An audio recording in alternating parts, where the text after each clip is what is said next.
Imagine waking up to find your daughter's bed still made, her friend's shoes by the door, 3 purses lined up neatly, but all 3 women who should be sleeping in that house have disappeared. Not kidnapped, not murdered, at least nothing anyone can prove. Just erased from existence. On June 7, 1992, in Springfield, Missouri, something impossible happened. Sherrill Levitt, her daughter Suzie Streeter, and Suzie's friend Stacy McCall vanished from a locked house. Literally leaving behind everything they owned. Everything. Their cars, their money, and a small, terrified dog pacing the empty rooms. That opening image is so profoundly unsettling because it's a non-crime scene. It's domestic normalcy interrupted mid-sentence. You walk in, and everything is in place except the people. And that absence is the core of the mystery. In the 33 years since, police have investigated over 5,000 tips. 5,000. They've interrogated an astonishing array of suspects. Career serial killers, members of violent biker gangs, petty grave robbers, and even a man who bragged cryptically that he knows exactly where the bodies are buried. But today, they still have nothing concrete. No bodies. No confessions that can be validated, no charges filed. What happened in that house? How does a single-family home manage to completely swallow 3 human beings?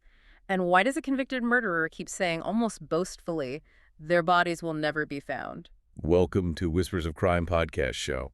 Tonight, we are examining one of America's most perplexing missing persons cases, the Springfield Three. To start, you have to understand the victims and their lives in Springfield. This incident, well, it permanently changed how the world viewed the Queen City of the Ozarks. Right, because in 1992, Springfield was still seen as this safe place, a large town in the Bible Belt known for its close-knit communities. Exactly. It's a town with deep religious piety, but also a rugged, almost anti-government streak, which is pretty typical of the Ozark geography. You're talking about an area defined by dense forests, limestone bluffs, and countless places where something could be hidden forever. It was a place where people often didn't lock their doors, and that perceived safety was completely obliterated on June 7th. So let's talk about the women themselves. Our victims were Sherrill Levitt, 47, the mother. She was a cosmetologist, described as hardworking and beloved, with over 250 regular clients at her salon. Wow. She had only recently bought the modest bungalow at 1717 East Delmar Street and was very close with her daughter. Critically, friends noted she was an avid chain smoker. And that detail, the cigarettes, it's one of those small anchors that makes their disappearance so impossible. People might leave their ID, but a chain smoker does not leave their cigarettes unless compelled by force. Not a chance. Then we have the 2 teenagers, recent high school graduates celebrating their freedom. Suzie Streeter was 19, petite at 5'2" and just over 100 pounds. She had a learning disability, dyslexia, but was known to be really determined and close to her mother. She drove a red Ford Escort GT with the vanity license plate, Sweeter. A highly noticeable vehicle. A car that, bright and distinct, should have been impossible to miss, let alone hide or overlook in the ensuing search. And the third woman. And finally, Stacy McCall, 18, Susie's friend since preschool. She was 5'3", 120 pounds, with long, dark blonde hair. So this whole weekend was supposed to be a celebration, a transition from childhood to adulthood. They had just graduated from Kickapoo High School on Saturday, June 6, 1992.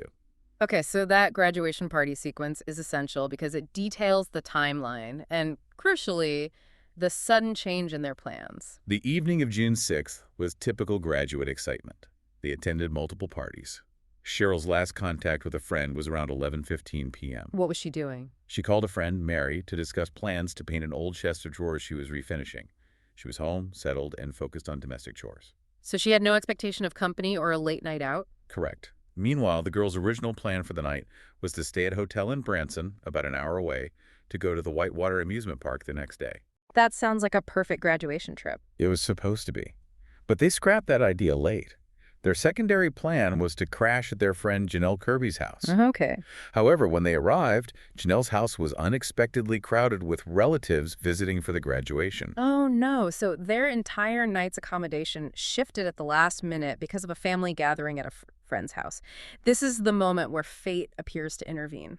It is the defining moment. They decided instead to head to Sherrill's house because Suzie wanted to show Stacy her new king-size waterbed. And what time was this? They drove home in separate cars and are believed to have arrived at the Delmar Street residence around 2:15 a.m. on Sunday, June 7th. Sherrill was almost certainly asleep or getting ready for bed, not expecting them at all. Let's just unpack the implications of that timeline. The girls only decided to go to Cheryl's house at the very last minute. Very last minute. If they weren't the intended targets, if the target was Sherrill, did this spontaneous 2:15 a.m. arrival completely derail a perpetrator's plan, thereby sealing all three of their fates? That is the pivotal and most chilling question. If we assume the crime was opportunistic or planned against Sherrill. Like a stalker or someone connected to a disgruntled client or even a financial creditor. Exactly. The perpetrator might have been watching the house, waiting for the single woman to be alone. The sudden, unexpected arrival of 2 additional cars, well past 2 a.m., would have forced the perpetrator to make a snap decision. It turns a planned solo abduction into a chaotic, high-stakes situation where they must take everyone to maintain control and eliminate witnesses, or abandon the crime altogether. The fact that all 3 vanished suggests the perpetrator was either incredibly audacious or there was more than one person involved. the evidence, or lack thereof, leans toward the idea that Sherrill was the initial draw, and the girls walked into a situation already in progress. Oh. Or that a single predator, maybe someone like Larry Dwayne Hall, was simply looking for any victim and saw 3 young women arrive alone late at night. In either scenario, the change of plans turns into a tragic chain of events that dictated the next terrifying hour. The discovery the next morning completely cemented the impossibility of this crime. When friends and family started calling the house after 8 a.m., they got no answer. And Stacy's mother, Janice McCall, she must have been worried.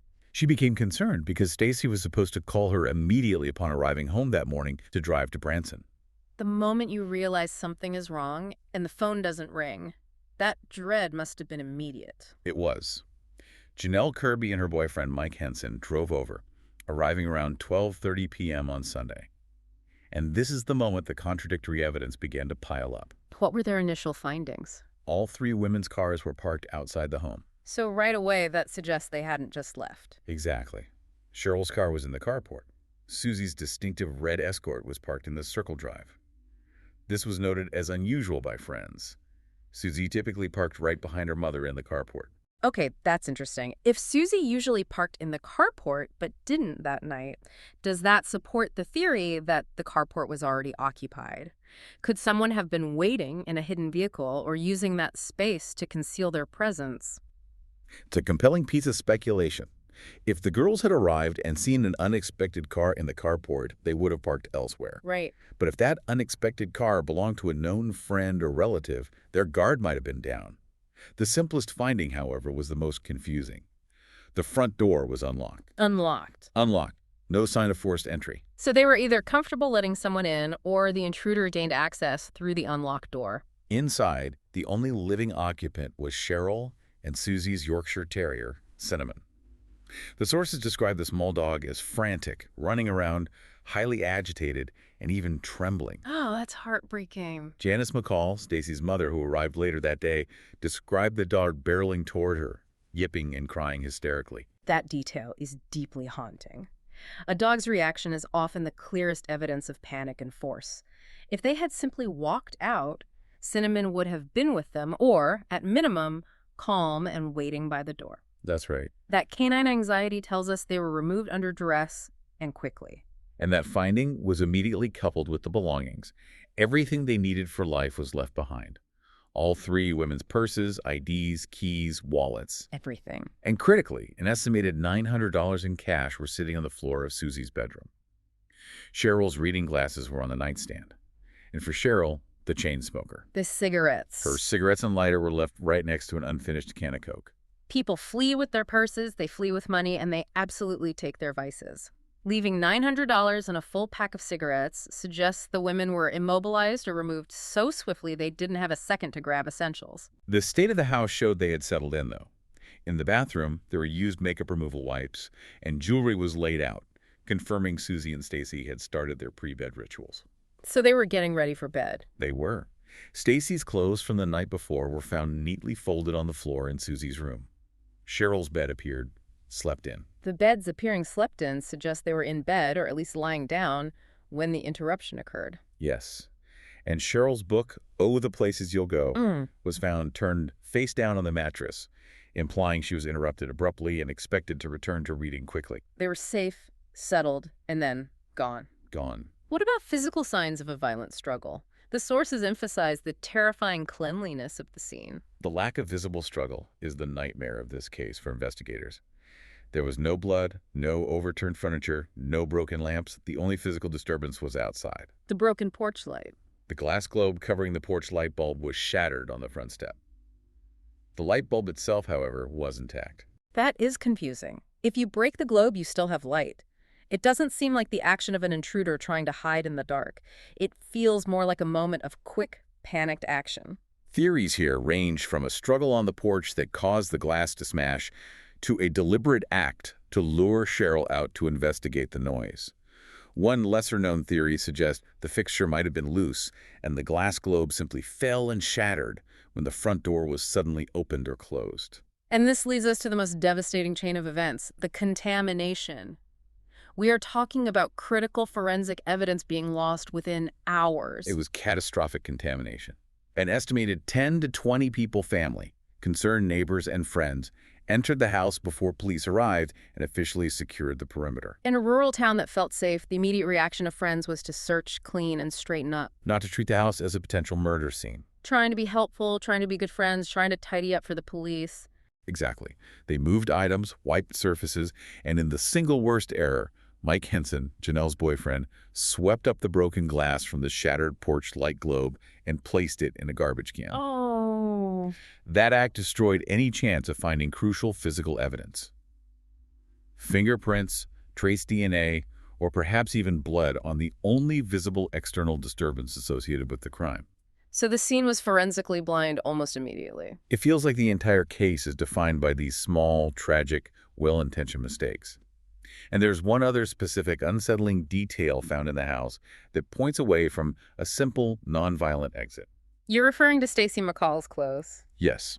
While the rest of her clothing from the night before was neatly folded, the sources confirmed that her shirt and her underwear were missing. Why would a perpetrator take just those specific items? They left $900 in cash, they left cars, but they took a shirt and underwear. It suggests an intensely personal motive, possibly rooted in sexual fixation, rather than a generalized crime like robbery or a simple silencing of a witness. It's a small physical detail that screams of intentional violation and control, and is one of the few pieces of hard evidence suggesting the nature of the crime. A crime that was about power and possession, not just cash or convenience. And the phone. The phone plays a strange role in all of this, too. The phone played a strained and confusing role in the immediate aftermath, creating two separate audio mysteries that continue to haunt investigators.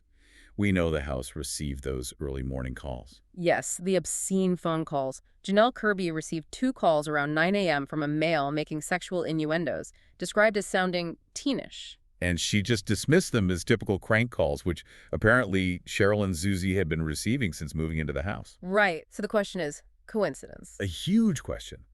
Were these typical pranks common in the 90s when phone books were public and easily accessible? Or were the calls timed by someone monitoring the house, checking to see if anyone was home? Maybe even the perpetrator. It's possible. A man was later arrested for making these specific calls, but police never found a definitive link between him and the disappearance. But the truly devastating piece of audio evidence relates to the answering machine message. When Janice McCall, Stacy's mother, arrived and reported the women missing, she checked the microcassette answering machine. She listened to what she called a strange message. A strange message. Police, who responded later that day, confirmed they also heard this message and believe it may have contained a clue. And crucially, they agreed it was not the crank call Janelle had described. And then the ultimate misfortune struck. Janice McCall accidentally erased the message upon playback. This was a notorious flaw with microcassette answering machines of that era. Often, pressing the play button to hear a message a second time would simultaneously trigger the erase function if not handled precisely. So we lost it. Forever. What we lost there, potentially forever, was the content of that single vital communication. The sources confirm the content has never been released, leading to decades of speculation. Why? If the police knew it contained a clue, would they not at least release a summary of the topic or the speaker's tone, especially now that the case is so cold? The general speculation is that the police are either protecting the integrity of the information, holding on to a key detail only the perpetrator or a credible witness would know, Okay, that makes sense. or they are shielding information related to a specific threat that could have implicated an individual who remains under surveillance, perhaps a known associate of Sherrill's.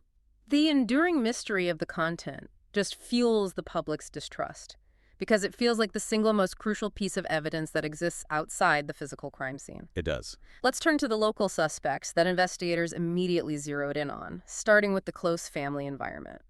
Investigators quickly questioned Sherrill's son and Suzie's older half-brother, Bart Streeter. Why him? Bart was scrutinized because he and Suzie had a known history of physical arguments, primarily stemming from his alcohol use, which had prompted Suzie to move back in with her mother. It's a necessary investigative step, examining the immediate family dynamics. Absolutely.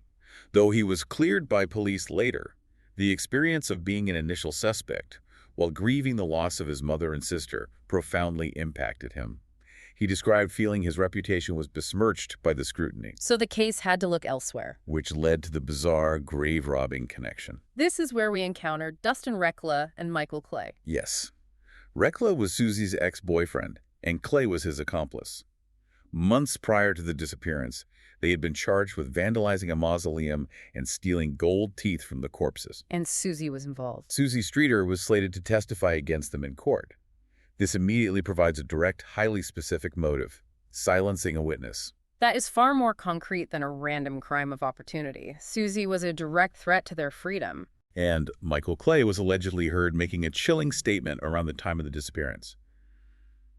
"I wish all three of the women were dead." Wow. This suggests a comprehensive, vengeful motive that included Sherrill and Stacy simply because they were present and protecting Suzie. So what happened? Despite their unconfirmed alibis and this direct, compelling motive, investigators simply lacked the physical evidence, the DNA or the bodies, to connect them to the Delmar Street house that morning. They remained suspects, but without the physical link, the case stalled. So on the one hand, the scene is meticulously clean, suggesting professional efficiency. On the other hand, we have this very specific local motive tied to petty criminals. The case seems to demand that we look for people who are both capable of extreme violence and have a direct connection to the victims. And when local leads run dry without that physical link, investigators are forced to turn their gaze outward toward organized criminal elements known to operate in the area. This leads us to the high-profile suspects that have dominated the media discussion for decades. The big names. As the police exhausted the local leads, the case expanded to examine individuals operating regionally who had known patterns of violence and abduction. We look at two distinct categories: the calculated serial predator and the organized underworld. The first figure is Robert Craig Cox, a man who inserted himself into the narrative seemingly for sport, injecting a layer of psychological torment into the case. Cox was a career criminal, a convicted kidnapper and armed robber, serving time in Texas. In 1997, 5 years after the vanishing, he told a reporter with a calculated calm that he knew the women were dead. And that their bodies would never be found. Exactly. That statement suggests a very specific knowledge, not just general bravado. It implies the bodies were hidden in a location that made detection improbable or impossible, perhaps buried or submerged. So he became a major person of interest. Immediately. His original alibi for the morning of June 7, 1992, that he was attending church, was later recanted by his former girlfriend, eliminating his easy out. But his MO didn't quite fit. It didn't. Cox's typical modus operandi involved targeting single young women in isolated areas, often forcing them from their vehicle into a second location. This differs significantly from the home invasion scenario we see in Springfield. But if the sources suggest police ultimately dismissed him as playing games for attention, doesn't that raise the question of whether they cleared him too quickly?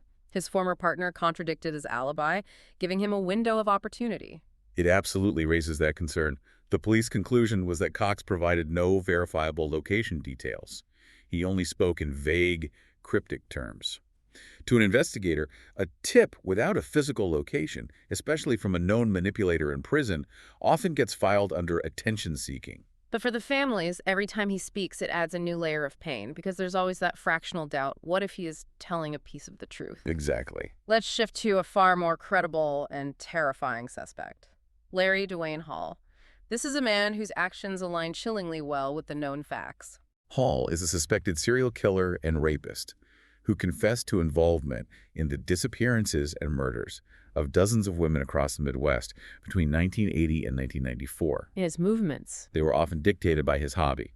He's an avid Civil War reenactor. And he was right in the area during the vanishing. On June 6, 1992, Hall was known to be in Pleasant Hope, Missouri, participating in Civil War reenactments. Pleasant Hope is only about 30 minutes north of Springfield.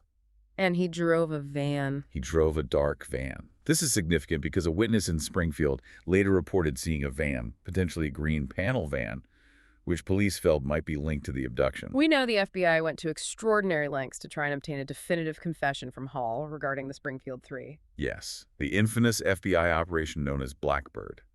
An undercover operative was tasked with befriending Hall in prison, building rapport over years. And he confessed to a lot, just not this. During this operation, Hall admitted to horrifying details of many of his crimes, confirming information only the killer would know.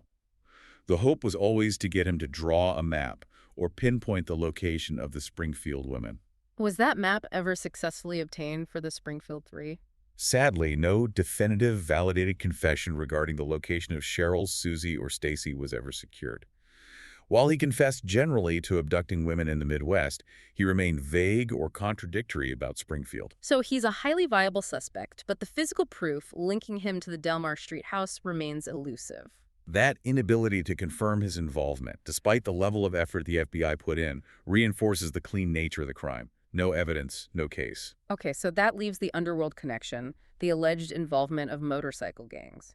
These groups often specialize in organized violence, extortion, and the efficient disposal of bodies. This connects us to Gerald Carnahan of the Galloping Goose Gang and Stephen Garrison, a convicted rapist. And Garrison gave police a tip. Garrison provided police with what they termed credible information about the case, claiming to know exactly where the bodies were buried, on the Robb family farm in Webster County. So they searched the property. An extensive search. And what did that search reveal? They did not find the women's remains, but they did find items of interest. These items were never publicly identified, sparking intense speculation. But the entire follow-up operation with Garrison was a disaster. How so? Garrison was taken out of jail custody and lodged in a hotel under supervision during the investigation, as often happens when working with informants to locate evidence.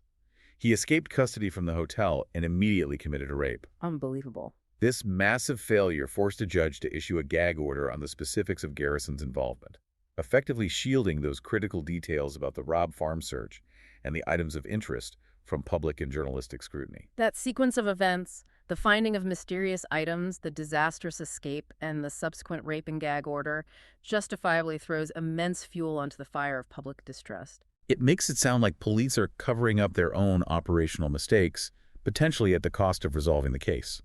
It reinforces the idea that important fact-based information regarding what was found on the Robb farm is being deliberately withheld from the public, potentially undermining the integrity of the investigation in the eyes of the community they serve. Right. Stepping back, how could one or two people manage to abduct 3 women, an adult mother, and 2 younger women, without a massive audible struggle?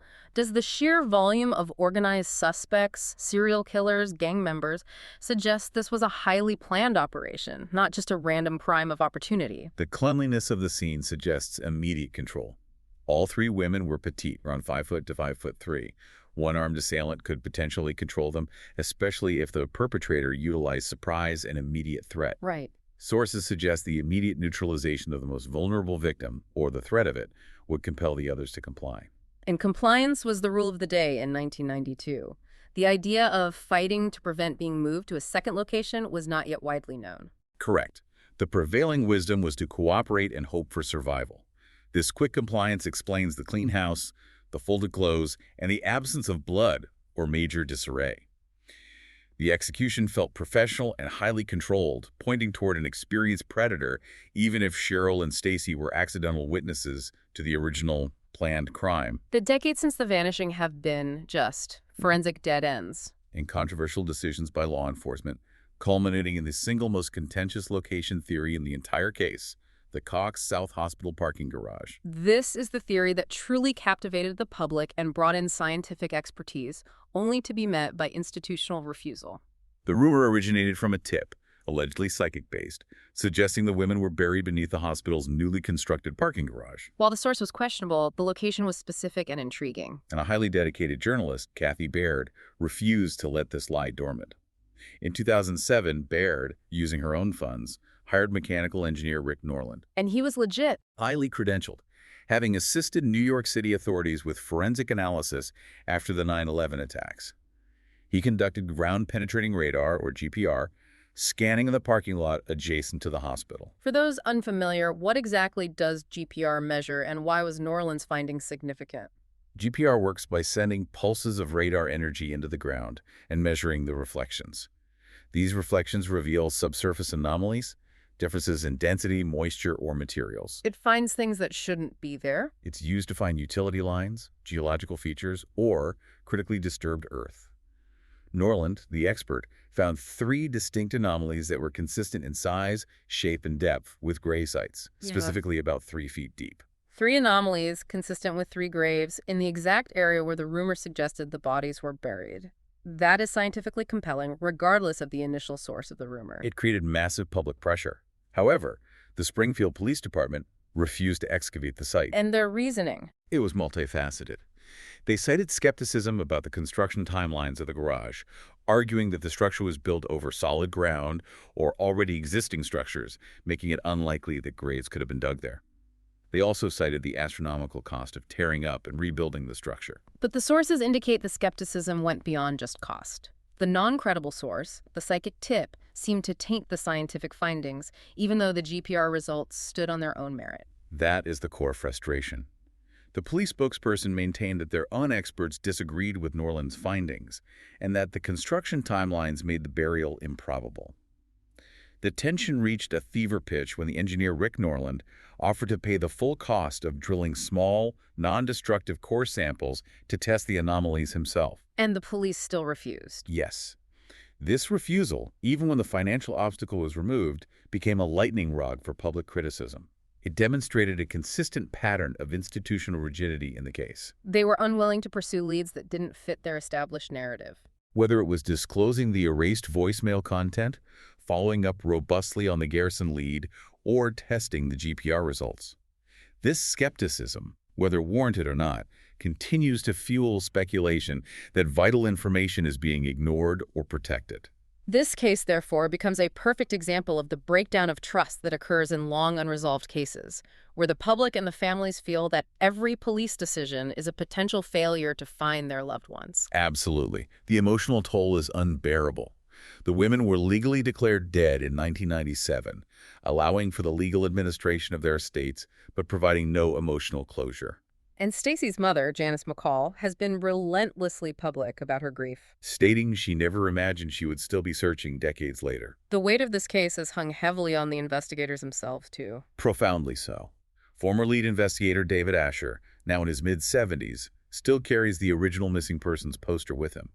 He told reporters he thinks about the case every single morning, hoping that this could be the day the puzzle is solved. And his assessment. His assessment, and that of other early investigators, was chilling. They described the crime as well-organized and thought out and executed, which speaks volumes about the perpetrator's efficiency and calculated malice. The hope, despite the time that has passed, must be that a confession or a deathbed revelation will finally break the silence. That is the constant prayer. The case remains unsolved with no arrests. To encourage that potential break, a significant $43,000 reward is still actively offered for information leading to the location of the women and/or the conviction of the person responsible. The Springfield Three disappearance is a ghost story rooted in human error and terrible coincidence. 3 women vanish from a quiet, locked suburban home, leaving behind every anchor to their lives: cars, cash, identification, and a terrified dog. The true tragedy lies not only in the crime itself, but in the crippling loss of critical evidence within those first few hours. Yeah, the broken glass swept away, the crucial voicemail erased, the contaminated scene. Those missing pieces of physical and audio evidence mean that speculation, often fueled by unreliable sources like Cox, frequently overshadows the few hard facts we do possess. What the sources show us here is a perfect storm of unfortunate coincidences and institutional rigidity that essentially rendered this case forensically blind within hours. When you look back at the inventory of the house, the sheer domestic normalcy of the scene is what is most unsettling. But there is one detail, a detail we noted earlier, that screens a violation rather than just abduction. It's the small fact that contradicts the financial motive. Exactly. When Stacy McCall's mother, Janice, inventoried her daughter's belongings, she found her clothes neatly folded on the floor, but both her shirt and her underwear were missing. Not on the bed, not in the laundry. They were gone. That detail is a crucial anchor. It points directly away from organized gang crime trying to silence a witness and squarely toward a predator motivated by sexual compulsion or sadism. Why take just those two pieces of clothing and leave nearly $1,000? It implies one of two horrific scenarios.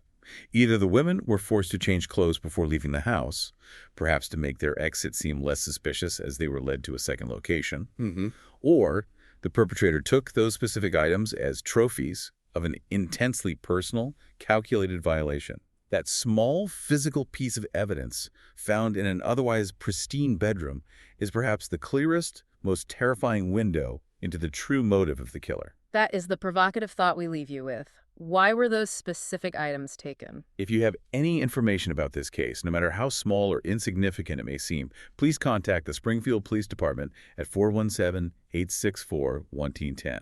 Someone, somewhere, knows what happened on East Delmar Street that night. We hope that one day this haunting mystery will finally be resolved. Don't forget to subscribe to Whispers of Crime on YouTube and follow us on Apple Podcasts, Spotify, iHeartRadio, Spreaker, and all major podcast platforms. Like, share, and comment. Give us your positive review and rating.